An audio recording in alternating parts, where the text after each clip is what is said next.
ರಾಜ್ಯಪಾಲರ ಅಂಗಳ ತಲುಪಿದ Prajwal pen drive case Revanna health ರಿಪೋರ್ಟ್ನಲ್ಲಿ ಏನಿದೆ? ಪ್ರಜ್ವಲ್ ರೇವಣ್ಣ ಈಗ ಎಲ್ಲಿದ್ದಾರೆ? ಪರಪ್ಪನಾಗ್ರಹಾರ ಜೈಲಲ್ಲಿ ರೇವಣ್ಣ ಮೊದಲ ದಿನ ಹೇಗಿತ್ತು? ಪೆನ್ ಡ್ರೈವ್ ಹಂಚಿದ ಆರೋಪಿಗಳಿಗೆ ಶುರುವಾಯಿತು ಬಂಧನದ ಭೀತಿ.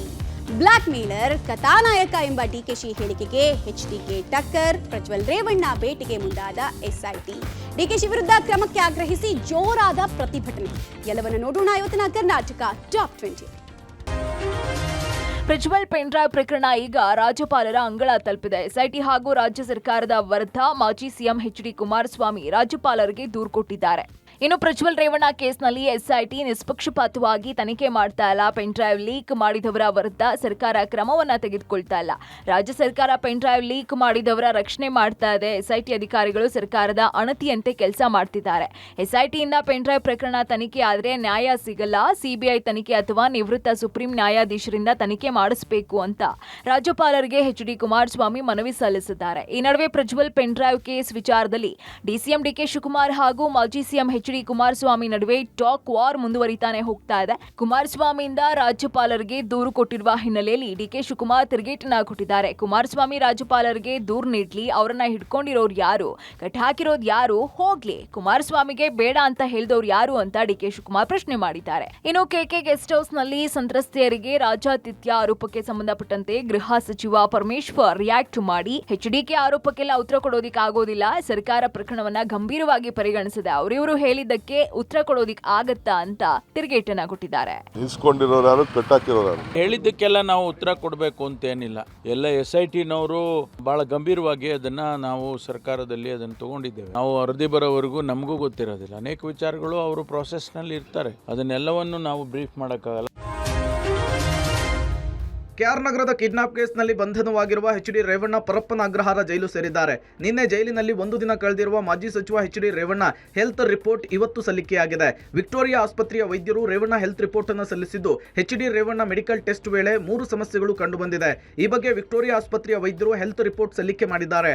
ರೇವಣ್ಣ ಅವರಿಗೆ ವಯಸ್ಸಾಗಿರುವ ಕಾರಣ ಪತ್ತೆಯಾಗಿರುವ ಅನಾರೋಗ್ಯದ ಸಮಸ್ಯೆಗಳ ಬಗ್ಗೆ ನಿಗಾ ವಹಿಸುವಂತೆ ವಿಕ್ಟೋರಿಯಾ ಹೆಲ್ತ್ ರಿಪೋರ್ಟ್ ಕೊಟ್ಟಿದೆ.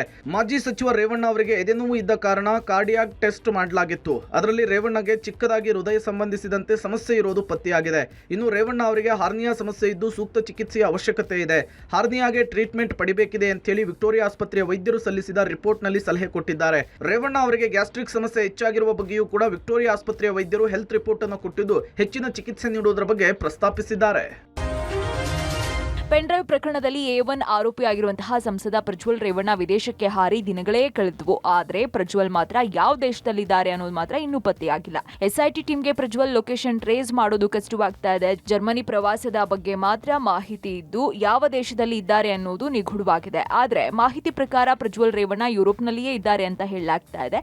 ಇನ್ನು ಈಗಾಗಲೇ ಸರ್ಕಾರದ ಮಟ್ಟದಲ್ಲಿ ಪ್ರಜ್ವಲ್ ಕರೆತರುವ ಬಗ್ಗೆ ಚರ್ಚೆಯಾಗಿದ್ದು ಮೇ 15ರ ಬಳಿಕ ಪ್ರಜ್ವಲ್ ಲೊಕೇಶನ್ ಹುಡುಕಾಟಕ್ಕೆ ಕಾನೂನು ಅಸ್ತ್ರ ಪ್ರಯೋಗಿಸೋದಕ್ಕೆ ಎಸ್ಐಟಿ ಸಿದ್ಧತೆಯನ್ನ ನಡೆಸಿದೆ. ಅಲ್ಲದೆ ಶೆಂಗೆನ್ ವೀಸಾ ಪಡ್ಕೊಂಡು ಪ್ರಜ್ವಲ್ ಜರ್ಮನಿ ಪ್ರವಾಸವನ್ನ ಮಾಡ್ತಿದ್ದಾರೆ ಅಂತ ಹೇಳಲಾಗ್ತಾ ಇದ್ದು ಶೆಂಗೆನ್ ವೀಸಾ ಪಡೆದ್ರೆ 26 ದೇಶಗಳಲ್ಲೂ ಕೂಡ ಓಡಾಡಬಹುದಾಗಿದೆ. ಹೀಗಾಗಿ ಶೆಂಗೆನ್ ವೀಸಾ ಪಡ್ಕೊಂಡು ತೆರಳಿರುವಂತಹ ಪ್ರಜ್ವಲ್ ಹುಡುಕಾಟ ಸ್ವಲ್ಪ ಕಷ್ಟವೇ ಅಂತ ಹೇಳಲಾಗ್ತಿದೆ.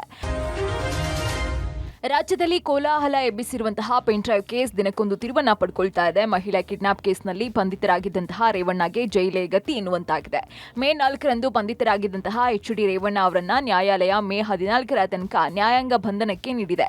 ನಿನ್ನೆ ಪರಪ್ಪನ ಅಗ್ರಹಾರ ಜೈಲಿಗೆ ಸೇರಿದಂತಹ ರೇವಣ್ಣ ಜೈಲಿನಲ್ಲಿ ಮೊದಲ ರಾತ್ರಿ ಕಳೆದಿದ್ದಾರೆ. ರೇವಣ್ಣಗೆ ವಿಚಾರಣಾಧೀಶ ಕೈದಿ ನಂಬರ್ 4567 ನಂಬರ್ ಅನ್ನ ನೀಡಿ ಕ್ವಾರಂಟೈನ್ ಸೆಲ್ನಲ್ಲಿ ಇರಿಸಲಾಗಿದೆ. ನಿನ್ನೆ ರಾತ್ರಿ ರೇವಣ್ಣಗೆ ಊಟಕ್ಕೆ ಮುದ್ದೆ, ಚಪಾತಿ, ಅನ್ನ, ಸಾಂಬಾರ್ ನೀಡಲಾಯಿತು. ಆದರೆ ರೇವಣ್ಣ ಮುದ್ದೆ ಮತ್ತು ಅನ್ನ ಸೇವಿಸಿದ್ರು ಅಂತ ಹೇಳಲಾಗ್ತಾ ಇದೆ. ಇನ್ನು VIP ಸೆಲ್ನಲ್ಲಿ ಓರ್ವ ಸಿಬ್ಬಂದಿ ಭದ್ರತೆ ಜೊತೆಗೆ ಇರಿಸಲಾಗಿದೆ. ಜೈಲು ಮೊದಲ ದಿನವಾಗಿರೋದ್ರಿಂದ ಬಹಳ ಸೈಲೆಂಟ್ ಆಗಿದ್ದಂತಹ ಎಚ್ಡಿ ರೇವಣ್ಣ ತಡರಾತ್ರಿ ತನಕ ಕೂತಿದ್ದು ನಂತರ ನಿದ್ರೆಗೆ ಜಾರಿದ್ರು ಅಂತ ಹೇಳಲಾಗ್ತಾ ಇದೆ. ಇನ್ನು ಬೆಳಗಿನ ಜಾವ ಬೇಗನೆ ಎದ್ದು ಜೈಲಿನಲ್ಲೇ ವಾಕ್ ಮಾಡಿ ಜೈಲಿನಲ್ಲೇ ಇದ್ದಂತಹ ಪೇಪರ್ ನೋಡಿ ಪುಳಿಯೋಗರೆಯನ್ನ ಸೇವಿಸಿದ್ದಾರೆ. ಈ ಮಧ್ಯೆ ಕಿಡ್ನಾಪ್ ಕೇಸ್ ಸಂತ್ರಸ್ತೆ ಎಸ್ಐಟಿ ಅಧಿಕಾರಿಗಳ ಮುಂದೆ ಕಣ್ಣೀರು ಹಾಕಿದ್ದಾಳೆ. ಮಹಿಳೆ ಕಿಡ್ನಾಪ್ ಪ್ರಕರಣದ ಇಂಚಿಂಚು ಮಾಹಿತಿಯನ್ನ ಬಿಚ್ಚಿಟ್ಟಿದ್ದಾರೆ ಅಂತ ಹೇಳಲಾಗ್ತಾ ಇದೆ. ಸಂಸದ ಪ್ರಜ್ವಲ್ ರೇವಣ್ಣ ಅವರದ್ದು ಎನ್ನಲಾದ ಅಶ್ಲೀಲ ವಿಡಿಯೋ ವೈರಲ್ ಆರೋಪ ಪ್ರಕರಣಕ್ಕೆ ಸಂಬಂಧಪಟ್ಟಂತೆ ನಿರೀಕ್ಷಣಾ ಜಾಮೀನು ಅರ್ಜಿ ವಜಾ ಆಗಿದೆ. ಇದರಿಂದ ಪ್ರಜ್ವಲ್ ಮಾಜಿ ಕಾರು ಚಾಲಕ ಕಾರ್ತಿಕ್ಗೆ ಬಂಧನದ ಭೀತಿ ಶುರುವಾಗಿದೆ. ಏಪ್ರಿಲ್ 23ರಂದು ಹಾಸನದ ಸೈಬರ್ ಕ್ರೈಮ್ ಪೊಲೀಸ್ ಠಾಣೆಯಲ್ಲಿ ಪೆನ್ಡ್ರೈವ್ ಹಂಚಿಕೆಯ ಕೇಸ್ ದಾಖಲಾಗಿತ್ತು. ಎಡಿಟ್ ಮಾಡಿ ಸಂಸದ ಪ್ರಜ್ವಲ್ ರೇವಣ್ಣ ಅವರ ಅಶ್ಲೀಲ ಫೋಟೋ, ವಿಡಿಯೋ ಪೆನ್ಡ್ರೈವ್ ಮೂಲಕ ಹಂಚಿಕೆ ಮಾಡಲಾಗಿದೆ ಅಂತ ಆರೋಪಿಸಲಾಗಿದೆ. ಹೀಗಾಗಿ ಕಾರ್ತಿಕ್, ಪುಟ್ಟಿ ಅಲಿಯಾಸ್ ಪುಟ್ಟರಾಜು, ನವೀನ್ ಗೌಡ ಹಾಗೂ ಚೇತನ್ ಬಂಧನಕ್ಕೆ ಪೊಲೀಸರು ಬಲೆ ಬೀಸಿದ್ದಾರೆ. ರಿಮೈಂಡ್ ಅರ್ಜಿ ಮೂಲಕ ಪ್ರಜ್ವಲ್ ಮಾಜಿ ಕಾರು ಚಾಲಕ ಕಾರ್ತಿಕ್, ಪುಟ್ಟರಾಜು ಹಾಗೂ ಚೇತನ್ ಎಂಬ ಹೆಸರನ್ನು ಉಲ್ಲೇಖಿಸಿ ನ್ಯಾಯಾಲಯಕ್ಕೆ ಮಾಹಿತಿಯನ್ನು ರವಾನೆ ಮಾಡಲಾಗಿದೆ. ತಮ್ಮ ವಿರುದ್ಧ ಕೇಸ್ ದಾಖಲಾಗುತ್ತಲೇ ಆರೋಪಿಗಳು ನಿರೀಕ್ಷಣಾ ಜಾಮೀನಿಗೆ ಅರ್ಜಿ ಸಲ್ಲಿಸಿದ್ರು. ಆದರೆ ನಿನ್ನೆ ಹಾಸನದ 3ನೇ ಅಧಿಕ ಜಿಲ್ಲಾ ಮತ್ತು ಸತ್ರ ನ್ಯಾಯಾಲಯದಿಂದ ಅರ್ಜಿ ವಜಾಗೊಂಡಿದೆ. ಈ ಬೆನ್ನಲ್ಲೇ ಆರೋಪಿಗಳ ಬಂಧನಕ್ಕೆ ಪೊಲೀಸರು ಬಲೆ ಬೀಸಿದ್ದಾರೆ. ಇನ್ನೂ ಕೂಡ ಪೆನ್ಡ್ರೈವ್ ವೈರಲ್ ಕೇಸ್ ಎಸ್ಐಟಿಗೆ ಹಸ್ತಾಂತರವಾಗದ ಹಿನ್ನೆಲೆಯಲ್ಲಿ ಹಾಸನದ ಸೆನ್ ಪೊಲೀಸರು ತನಿಖೆಯನ್ನು ಮುಂದುವರೆಸಿದ್ದಾರೆ. ಇನ್ನು ಪೆನ್ಡ್ರೈವ್ ವಿಚಾರದಲ್ಲಿ ಮಾಜಿ ಸಿಎಂ ಕುಮಾರಸ್ವಾಮಿ ಮತ್ತೆ ವಾಗ್ದಾಳಿಯನ್ನ ನಡೆಸಿದ್ದಾರೆ. ಬೆಂಗಳೂರಿನಲ್ಲಿ ಮಾತನಾಡಿದಂತಹ ಎಚ್ಡಿಕೆ, ನಾನು ಮೊದಲ ದಿನದಿಂದ ಹೇಳ್ತಾ ಇದ್ದೀನಿ, ತಪ್ಪು ಯಾರೇ ಮಾಡಿದ್ರು ಅವರಿಗೆ ಶಿಕ್ಷೆ ಆಗ್ಲೇಬೇಕು ಅಂತ ಹೇಳಿದ್ದೀನಿ. ಆದ್ರೆ ಇಲ್ಲಿ ನಡೀತಾ ಇರೋ ವಾತಾವರಣ ನೋಡಿದ್ರೆ ಇವರಿಗೆ ಯಾರಿಗೂ ಶಿಕ್ಷೆ ಕೊಡಿಸೋದು ಬೇಡ, ಕೇವಲ ಪ್ರಚಾರ ಬೇಕು ಅಷ್ಟೇ. 15 ದಿನಗಳಿಂದ ತನಿಖೆಯಲ್ಲಿ ಇವರ ಸಾಧನೆ ಏನು ಅಂತ ಪ್ರಶ್ನೆ ಮಾಡಿದ್ರು. ಇನ್ನು ಕುಮಾರಸ್ವಾಮಿ ಬ್ಲಾಕ್ ಮೇಲರ್, ನಿರ್ಮಾಪಕ, ನಿರ್ದೇಶಕ, ಕಥಾನಾಯಕ ಅಂತ ಡಿಕೆ ಶಿವಕುಮಾರ್ ಹೇಳಿಕೆಗೆ ಕುಮಾರಸ್ವಾಮಿ ಕೂಡ ತಿರುಗೇಟನ್ನ ಕೊಟ್ಟರು. ಹೌದು, ನಾನೇ ಪ್ರೊಡ್ಯೂಸರ್, ನಾನೇ ಡೈರೆಕ್ಟರ್, ನಾನೇ ಕಥಾನಾಯಕ ಅಂತ ತಿಳಿಸಿದ್ರು. ಇನ್ನು ಕಿಡ್ನಾಪ್ ಆಗಿರುವಂತಹ ಹೆಣ್ಣು ಮಗಳ ಫ್ಯಾಮಿಲಿಯನ್ನ ತಂದು ಕೆಕೆ ಗೆಸ್ಟ್ ಹೌಸ್ ನಲ್ಲಿ ಇಟ್ಕೊಂಡಿದ್ದಾರೆ. ಕಿಡ್ನಾಪ್ ಆದ ಮಹಿಳೆಯನ್ನ ಕರ್ಕೊಂಡು ಬಂದು ಎಷ್ಟು ದಿನ ಆಯ್ತು? ನ್ಯಾಯಾಧೀಶರ ಮುಂದೆ 164 ಹೇಳಿಕೆ ತಗೊಂಡಿಲ್ಲ, ಯಾಕೆ ಇನ್ನು ಕಿಡ್ನಾಪ್ ಆದ ಮಹಿಳೆಯನ್ನ ಕೋರ್ಟ್ ಮುಂದೆ ಪ್ರೊಡ್ಯೂಸ್ ಮಾಡಿಲ್ಲ ಅಂತ ಪ್ರಶ್ನೆ ಮಾಡಿದ್ರು. ನಾನೇ ಪ್ರೊಡ್ಯೂಸರು, ನಾನೇ ಡೈರೆಕ್ಟ್ರು, ನಾನೇ ಕಥಾನಾಯಕರು. ಇಂಥ ಸ್ಟೋರಿಗಳಿಗೆ ಕಥಾನಾಯಕನು ಬೇಕಲ್ಲ. ಒಬ್ಬ ಕಥಾನಾಯಕ ನನ್ನನ್ನು ಮಾಡ್ಕೊಂಡವ್ರಲ್ವಾ ಶಿವಕುಮಾರ್ ಅವರು. ಸಂತೋಷ, ಕಥಾನಾಯಕನಾಗಿ ಅಕ್ಸೆಪ್ಟ್ ಮಾಡ್ಕೊಂಡವ್ರೆ, ಇರಲಿ ಬನ್ನಿ. ಕಿಡ್ನಾಪ್ ಆಗಿರ್ತಕ್ಕಂಥ ಹೆಣ್ಮಗಳೇನಿದ್ದಾರೆ, ಮಹಿಳೆ, ಅವ್ರ ಫ್ಯಾಮಿಲಿ ಅವ್ರನ್ನ ಕರ್ಕೊಂಬಂದು ಇಟ್ಕೊಂಡಿದ್ದಾರೆ ಅಂತಕ್ಕಂಥ ಮಾಹಿತಿ, ಆ ಮಾಹಿತಿ ಹೇಳಿದ್ದೇನೆ. ಈಗ ಕಿಡ್ನಾಪ್ ಆದಂಥ ಮಹಿಳೆನ ಈಗ ಕರ್ಕೊಂಬಂದು ಎಷ್ಟು ದಿನ ಆಯಿತು? ಇಲ್ಲ 164 ಹೇಳಿಕೆ ತಗೊಂಡವ್ರ, ಇಲ್ಲ ಜಡ್ಜ್ ಮುಂದೆ ಕರ್ಕೊಂಡೋಗಿ ಇಟ್ಟಿದ್ದಾರೆ.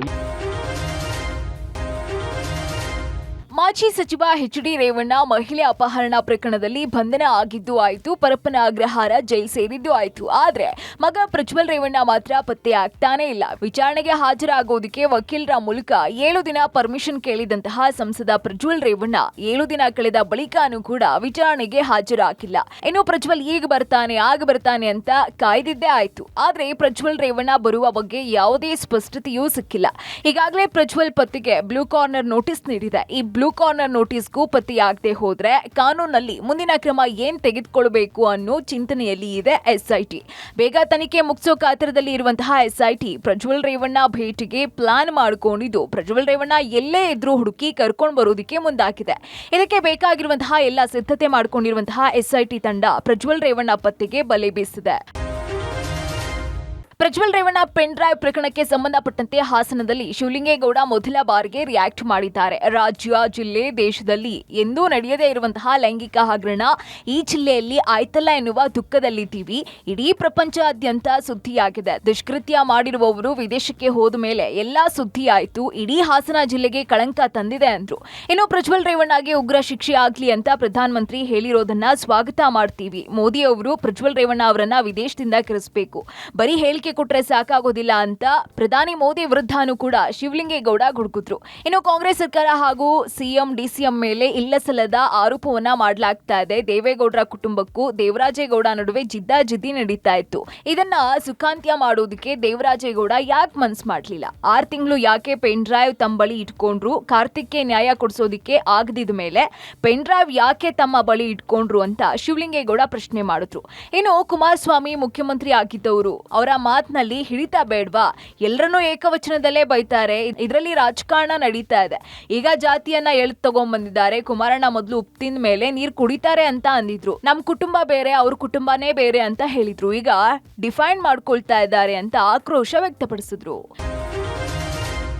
ಡಿಕೆಶಿ ರಾಜೀನಾಮೆಗೆ ಆಗ್ರಹಿಸಿ ಇವತ್ತು ಕೂಡ ಜೆಡಿಎಸ್ ಕಾರ್ಯಕರ್ತರು ರಾಜ್ಯಾದ್ಯಂತ ಪ್ರತಿಭಟನೆಯನ್ನ ನಡೆಸಿದ್ರು. ಮಂಡ್ಯದಲ್ಲಿ ಡಿಕೆಶಿ ವಿರುದ್ಧ ಹೋರಾಟ ಮುಂದುವರೆದಿದ್ದು, ಕೆಆರ್ಪೇಟೆಯಲ್ಲಿ ಜೆಡಿಎಸ್ ಕಾರ್ಯಕರ್ತರು ಬೃಹತ್ ಪ್ರತಿಭಟನೆ ನಡೆಸಿದ್ರು. ಡಿಕೆಶಿ ಹಾಗೂ ಶಿವರಾಮೇಗೌಡ ಪ್ರತಿಕೃತಿ ಸುಟ್ಟು ಆಕ್ರೋಶವನ್ನ ಹೊರಹಾಕಿದ್ರು. ಪೆನ್ ಡ್ರೈವ್ ಹಂಚಿರುವ ಮೂಲಕ ಡಿಕೆ ಶಿವಕುಮಾರ್ ಷಡ್ಯಂತ್ರ ಮಾಡಿದ್ದಾರೆ. ಡಿಕೆಶಿ ಜೊತೆಗೆ ಮಾಜಿ ಸಂಸದ ಶಿವರಾಮೇಗೌಡ ಕೈ ಜೋಡಿಸಿದ್ದಾರೆ. ಮಹಿಳೆಯರ ಮಾನ ಹರಾಜು ಹಾಕಿ ಅಪರಾಧ ಮಾಡಿದ್ದಾರೆ. ಕೂಡಲೇ ಡಿಕೆಶಿ ಹಾಗೂ ಶಿವರಾಮೇಗೌಡರ ಬಂಧಿಸುವಂತೆ ಒತ್ತಾಯಿಸಿದ್ರು. ಇನ್ನು ಎಸ್ಐಟಿ ತನಿಖೆಯಿಂದ ನ್ಯಾಯ ಸಿಗುವ ನಂಬಿಕೆ ಇಲ್ಲ. ಪ್ರಕರಣದ ತನಿಖೆಯನ್ನ ಸಿಬಿಐಗೆ ವಹಿಸುವಂತೆ ಆಗ್ರಹಿಸಿದ್ರು. ಇತ್ತ ಚಾಮರಾಜನಗರದಲ್ಲೂ ಕೂಡ ಡಿಕೆಶಿ ಶಿವರಾಮೇಗೌಡ ಭಾವಚಿತ್ರ ಹರಿದು ಆಕ್ರೋಶವನ್ನ ವ್ಯಕ್ತಪಡಿಸಿದ್ರು.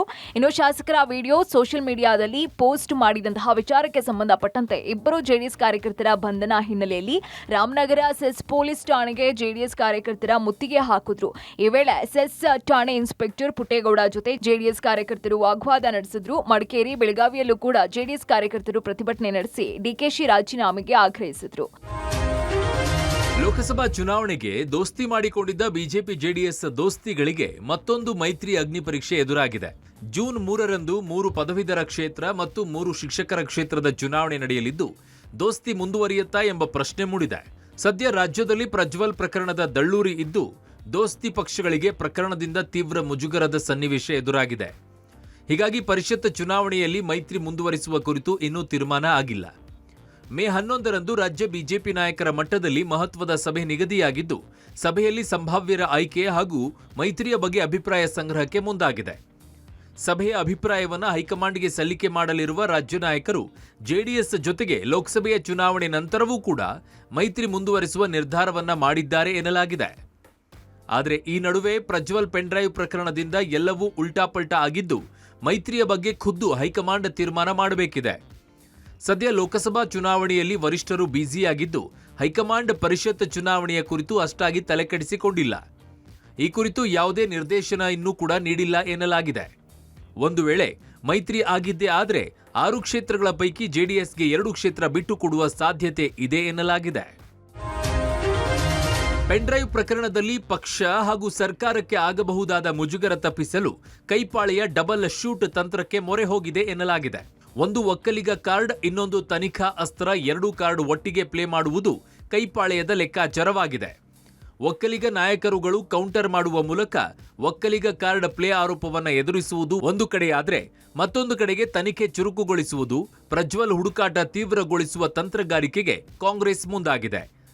ಇದರ ಜೊತೆಗೆ ತನಿಖೆಯ ಪ್ರಮುಖ ಬೆಳವಣಿಗೆಗಳ ಬಗ್ಗೆ ಅಗತ್ಯ ಇದ್ದಲ್ಲಿ ಕೆಲವು ಮಾಹಿತಿ ಬಹಿರಂಗಪಡಿಸುವುದು ಕಾಂಗ್ರೆಸ್ನ ಲೆಕ್ಕಾಚಾರವಾಗಿದೆ. ಶತಾಯಗತಾಯ ಬಿಜೆಪಿ ಜೆಡಿಎಸ್ ಸರ್ಕಾರ ಹಾಗೂ ಕಾಂಗ್ರೆಸ್ ಕಡೆಗೆ ಬೊಟ್ಟು ಮಾಡದಂತೆ ಒತ್ತಡ ಹೆಚ್ಚಿಸಲು ಪ್ಲಾನ್ ಮಾಡಲಾಗಿದೆ ಎನ್ನಲಾಗ್ತಾ ಇದ್ದು, ಡಬಲ್ ಟ್ರ್ಯಾಕ್ನಲ್ಲಿ ಎದುರಾಳಿಗಳನ್ನ ಎದುರಿಸಲು ಕಾಂಗ್ರೆಸ್ ಸಿದ್ಧತೆ ಜೋರಾಗಿದೆ.